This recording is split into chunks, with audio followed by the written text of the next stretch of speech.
আকস্মিক বন্যায় ক্ষতিগ্রস্তদের মাঝে ত্রাণ সামগ্রী বিতরণ করেছেন সরকারি টিচার্স কলেজ কুমিল্লার শিক্ষক শিক্ষার্থীরা।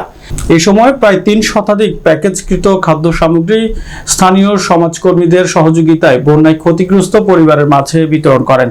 বুধবার ২৮ আগস্ট শিক্ষকবৃন্দ বন্যার্থদের মাঝে ত্রাণ সামগ্রী বিতরণের উদ্দেশ্যে চাঁদপুর জেলার ফরিদগঞ্জ উপজেলার ৭ নং পাইকপাড়া ও ৮ নং পাইকপাড়া ইউনিয়নের বিভিন্ন স্পটে যান। গত কয়েকদিন ধরে সরকারি টিচার্স ট্রেনিং কলেজ কুমিল্লার ক্যাম্পাসে অবস্থানরত শিক্ষক শিক্ষার্থী কুমিল্লা ফেনী সহ বিভিন্ন জায়গায় বন্যা কবলিত দুর্গত এলাকায় গিয়ে ত্রাণ সামগ্রী বিতরণ করেন।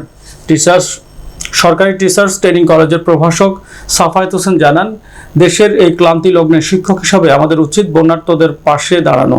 এর ধারাবাহিকতায় আমরা শিক্ষক ও সাধারণ শিক্ষার্থীদের সহযোগিতায় বন্যার্তদের জন্য ত্রাণের ব্যবস্থা করেছি। ত্রাণের জন্য সংগৃহীত খাদ্য সামগ্রী আমরা আজকে ফরিদগঞ্জ উপজেলার বন্যায় কবলিত পানিবন্ধী বিভিন্ন এলাকায় প্রায় ৩০০ প্যাকেট শুকনা খাদ্য বস্ত্র তুলে দেয়। ত্রাণ সামগ্রীর মধ্যে ছিল মুড়ি, চেড়া, বিস্কুট, পানির বোতল, শিশুদের কাপড় ও লুঙ্গি, প্যান্ট, পাঞ্জাবি জাতীয় পোশাক।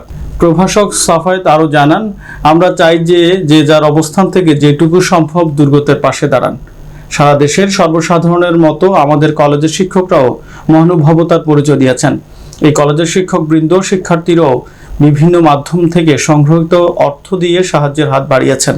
ভবিষ্যতে এই ধরনের আত্মমানবতার সেবামূলক কার্যক্রম চলমান থাকবে বলে আশ্বস্ত করেছেন তিনি। এ সময় উপস্থিত ছিলেন সাংবাদিক রুহুল আমিন খান স্বপন, স্থানীয় ইউপি সদস্য মোহাম্মদ নুরুল ইসলাম, মোহাম্মদ জাহাঙ্গীর আলম মজুমদার ও মোহাম্মদ হাসান প্রমুখ।